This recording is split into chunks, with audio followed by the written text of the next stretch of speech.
The damage and the ultimate destruction of the buildings was caused by the airplanes, by architectural defect, or possibly by bombs or aftershocks. Do you have any thoughts on that? Well, it was an architectural defect. You know, the World Trade Center was always known as a very, very strong building. Don't forget, that took a big bomb in the basement. Now, the basement is the most vulnerable place because that's your foundation, and it withstood that. And I got to see that area about 3 or 4 days after it took place because one of my structural engineers actually took me for a tour because he did the building. And I said, I can't believe it. The building was standing solid, and half of the columns were blown out. I mean, so this was an unbelievably powerful building. If you know anything about structure, it was one of the first buildings that was built from the outside. The steel, the reason the World Trade Center had such narrow windows is that in between all the windows, you had the steel on the outside. So you had the steel on the outside of the building. That's why when I first looked, and you had big, heavy I-beams, when I first looked at it, I couldn't believe it because there was a hole in the steel. And this is steel that was, you remember the width of the windows in the World Trade Center, folks. I think you know, if you were ever up there, they were quite narrow. And in between was this heavy steel. I said, how could a plane, even a 767 or 747 or whatever it might have been, how could it possibly go through the steel? I happen to think that they had not only a plane, but they had bombs that exploded almost simultaneously, because I just can't imagine anything being able to go through that wall. Most buildings are built with the steel is on the inside around the elevator shaft. This one was built from the outside, which is the strongest structure you can have, and it was almost just like a can of soup. Well, President Trump is launching prosecution proceedings against Robert Mueller for helping to cover up the Saudi Arabia's role in 9/11. What's up, everybody? Truth Seeker here.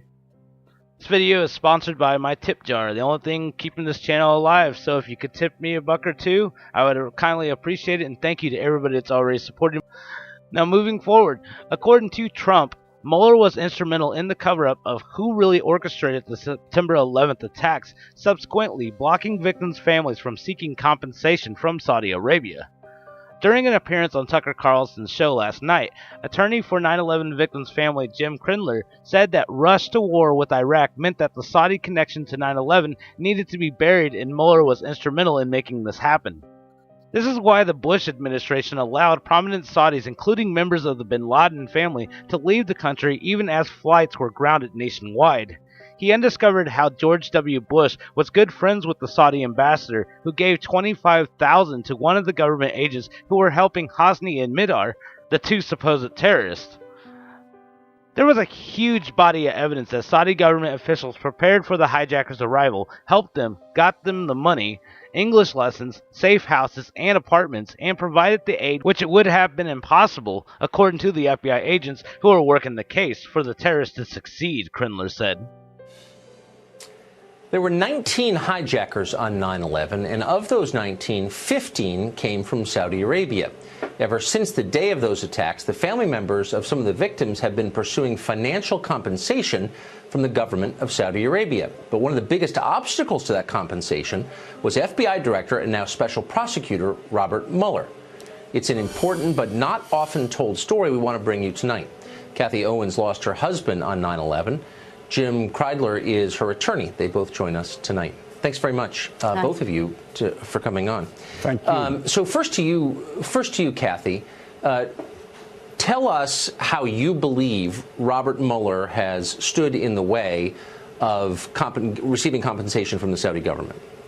Well, ever since 9/11, almost immediately after, the Department of Justice, which was at that time, he was the FBI director, they've covered up and stifled the investigation into who was responsible for supporting the hijackers. Why would they do that, do you think? You know, I think there's probably a variety of reasons. Maybe, you know, everyone has a different reason, and they all came together in a perfect storm for a cover-up. I won't know until we see all of the documents that are still being unnecessarily classified. Yeah. So, Jim, the suspicion that the Saudi government played some role in the attacks is long-standing. Yeah, I don't want to relitigate it here, but I'm just trying to get to the nub of Mueller's involvement in this. What role did he play? So, from the moment of 9/11, President Bush's focus was on Iraq. and Saddam Hussein. Right. And he didn't want to hear about Saudi Arabia's role. Saudi Arabia was an ally in the war against Iraq and a supporter the president was good friends with the Saudi ambassador, who, by the way, he and his wife gave $25,000 to one of the government agents who were helping Hazmi and Midhar, the two terrorists.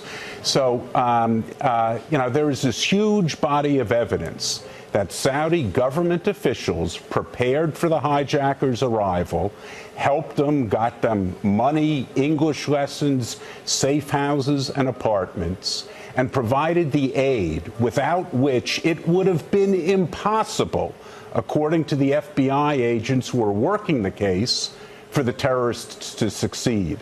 And President Bush and Director Mueller, instead of furthering that effort to find the whole story, quashed it. Interrogations were shut down. Documents have been kept secret. And that was continued by President Obama and by then Director Comey, in President Obama's case, largely to accommodate his desire to see the Iran nuclear deal passed. That's right. And the reason we are here, and our plea, the family's plea to President Trump, is to declassify the documents. There is no reason for thousands of documents that reveal both the Saudi role and our own government's cover-up for 17 years to be kept secret.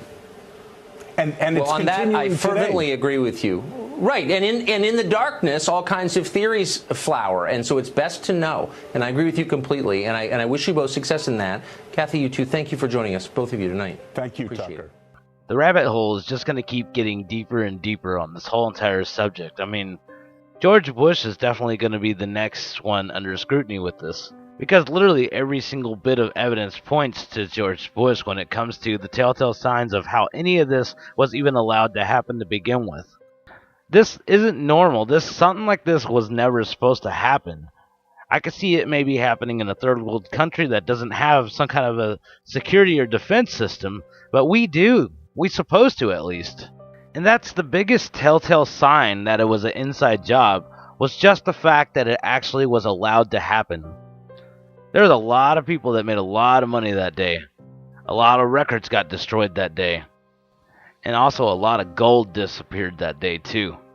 Just the craziest part about it all was just the first day of it happening and the surrounding couple of days afterwards. So it's just all the weird news reports that were just starting to come in, and a lot of the stuff didn't make any sense. Like, we had the BBC reporting that Building 7 collapsed an hour before it actually did. 100 yards away from where the World Trade Center towers were. And it seems that this was not a result of a new attack. It was because the building had been weakened during this morning's attacks. We'll probably find out more now about that from our correspondent, Jane Stanley. Jane, what more can you tell us about the Salomon Brothers building and its collapse? Well, only really what you already know. Details are very, very sketchy. There's almost a sense downtown in New York behind me, down by the World Trade Centers, of just an area completely closed off as the rescue workers try to do their job. But this isn't the first building that has suffered as a result. We know that part of the Marriott Hotel next to the World Trade Center also collapsed as a result of this huge amount of falling debris from 110 floors of the two twin towers of the World Trade Center.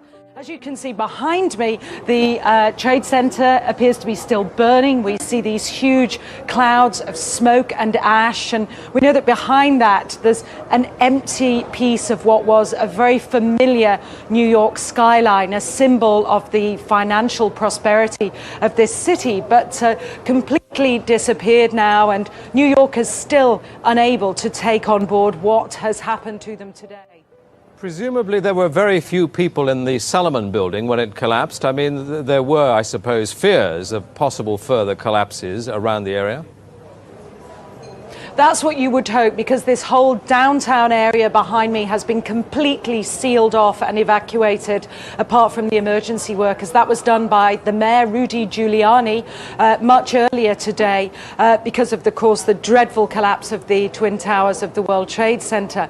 But New York, very much a city still in chaos. The phones are not working properly, the subway lines are not working properly, and we know that down there near the World Trade Center there are 3 schools that are being turned into triage centers for emergency treatment. And I know that over in New York Harbor, where the famous Statue of Liberty is.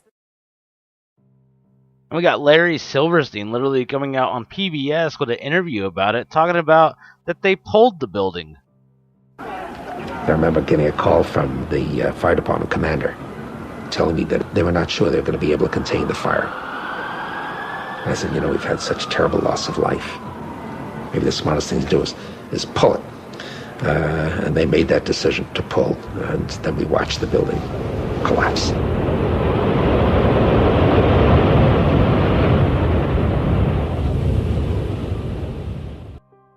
A lot of people were trying to say that, no, that's not what he meant. That's not what pull means. It's not a demolition term. But it doesn't help when John Kerry actually supports exactly what Silverstein says. I'd be happy to take a look at it. Also, a question I have for you.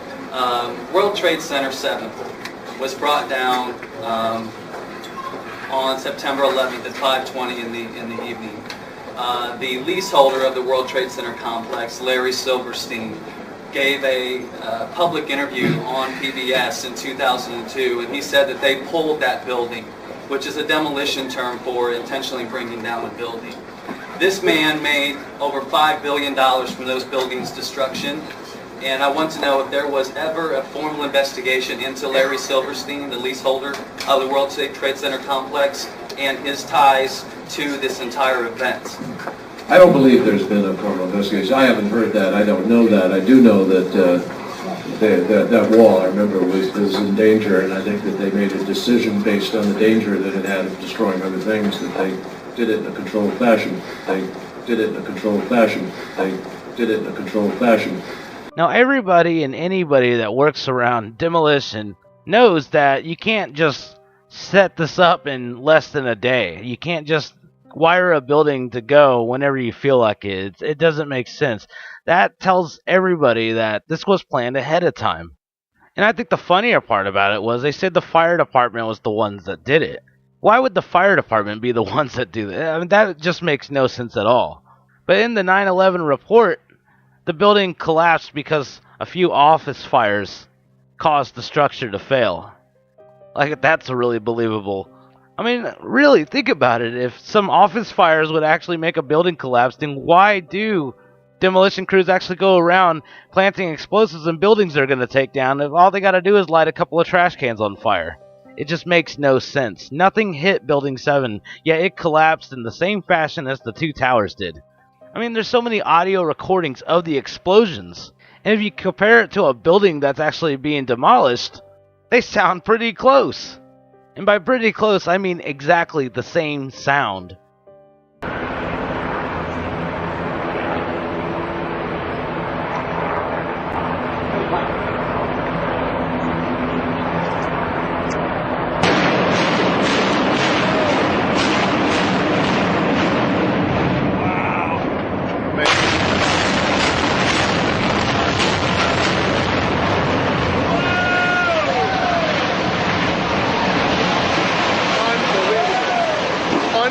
And now I want you to listen to the sound that was recorded from the World Trade Center, and then I want you to also look at the building and tell me if you don't notice any similarities.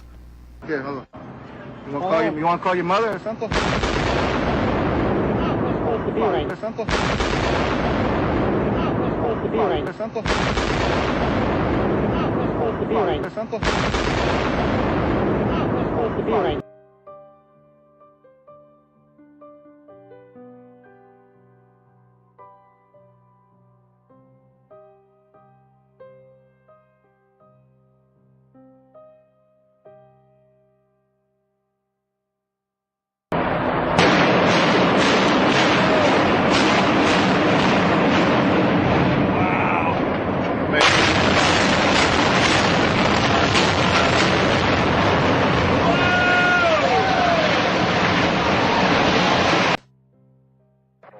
I did pass through a couple of parks and on some of the streets, and before, when I reported about an hour ago, there were people at their gas pumps who turned to look at the smoke that was coming from the city.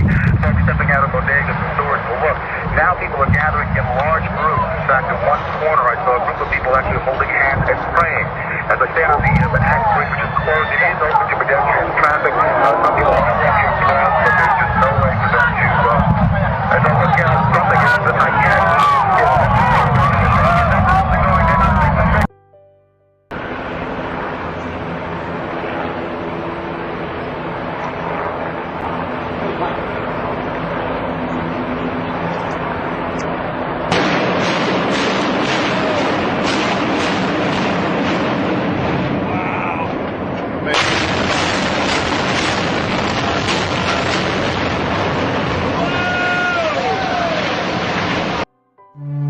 Yeah, here's one of the guys who can tell you I'm okay, all right? Here, hold on. You want to call your mother or something?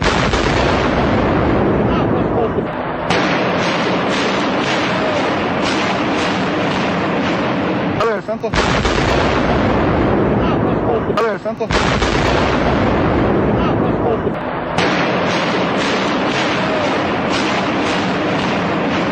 Mother or something?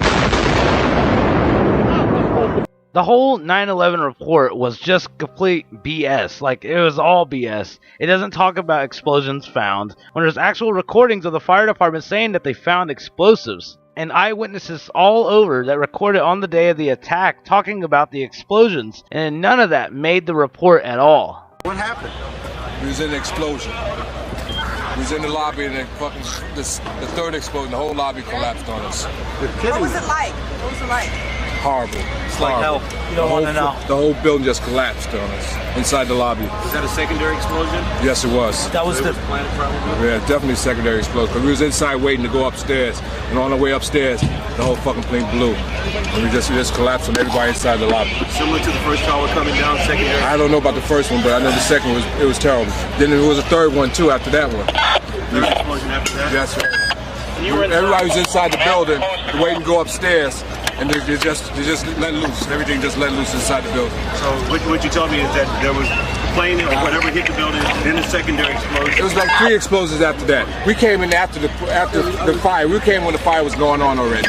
We was in the staging area inside the building, waiting to go upstairs. And they exploded. The whole lobby collapsed on the lobby inside.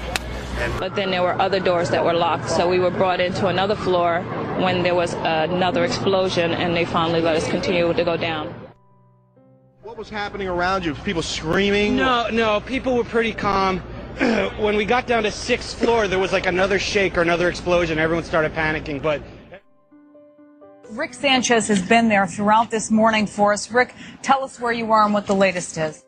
I spoke with some police officials moments ago, Chris, and they told me that they have reason to believe that one of the explosions at the World Trade Center may have been caused by a van that was parked in the building that may have had some type of explosive device in it.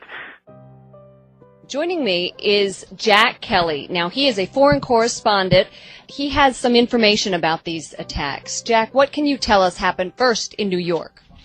Apparently what appears to happen was that at the same time 2 planes hit the building, that the FBI most likely thinks that there was a car or truck packed with explosives underneath the buildings, which also exploded at the same time and brought both of them down. Now, that's the first time we're hearing that. So 2 planes and explosives that were in the building, is that correct? That is the working theory at this point. That is still unconfirmed, but that is what the FBI is going on at this point.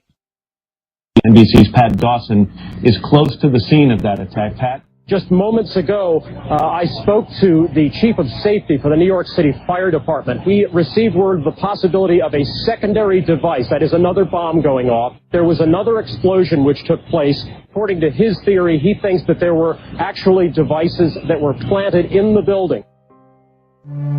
Yeah, here's one of the guys who can tell you I'm okay, all right? Here, hold on. You want to call your mother or something?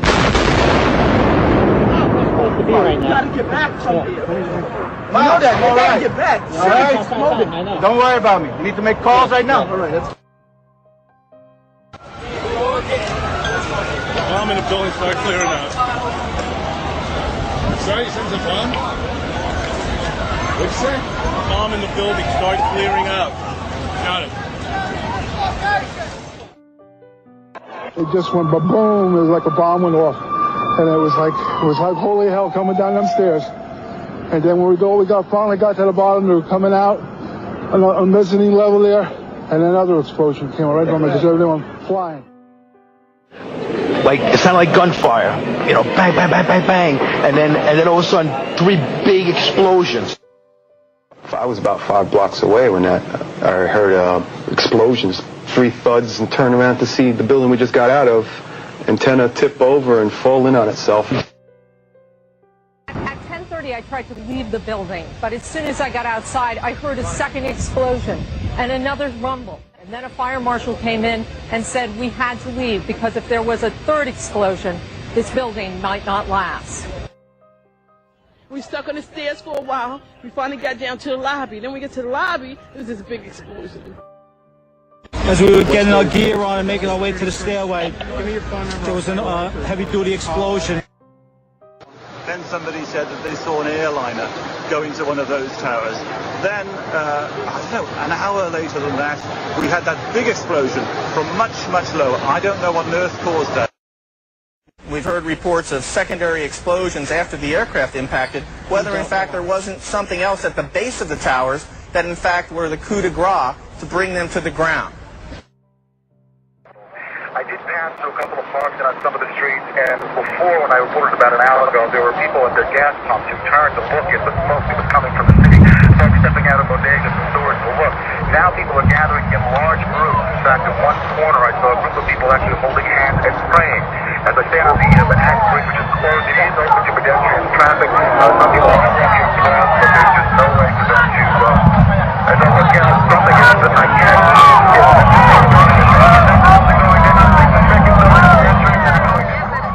Is it really that hard to believe that some crooked people with money just fooled the whole entire world? Is it really that hard to believe? People are literally just pawns in their game here. I mean, there's so much more things about this whole entire case that just makes no sense. Like, the Pentagon just has a hole in it, yet you don't see any spots where the wings might have hit or anything like that. Or the reports of people actually showing pictures that they found the black boxes to the planes, yet the 9/11 report says none of the black boxes were found. Indestructible black boxes were not found from any of the flights. How believable is that?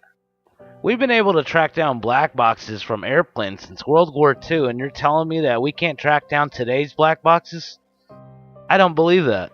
There's so much inconsistencies with every single part of the 9/11 investigation report that you would have to be literally brain dead to actually believe it, or very conditioned, because there's nothing in that report that logically or scientifically makes sense.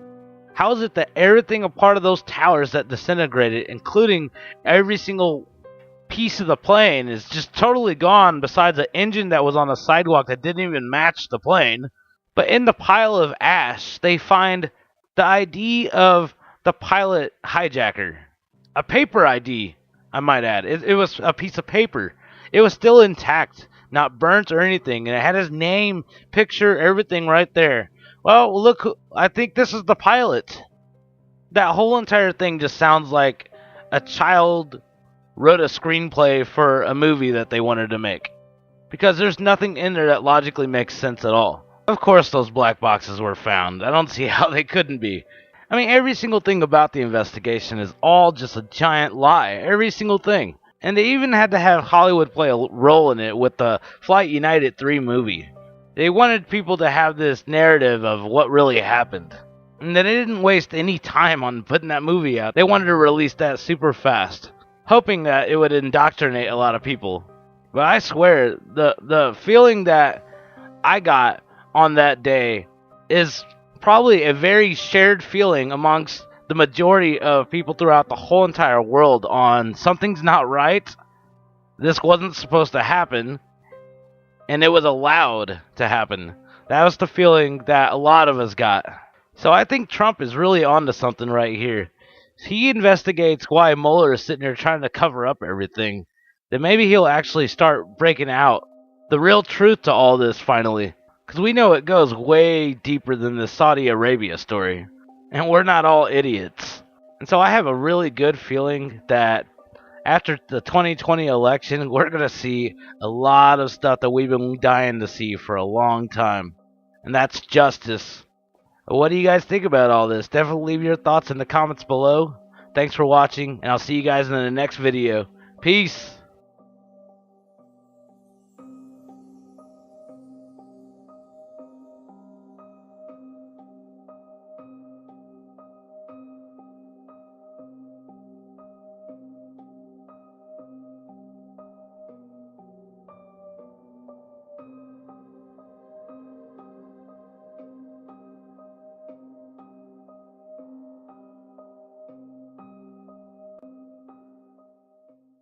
Please subscribe to our channel, like our video,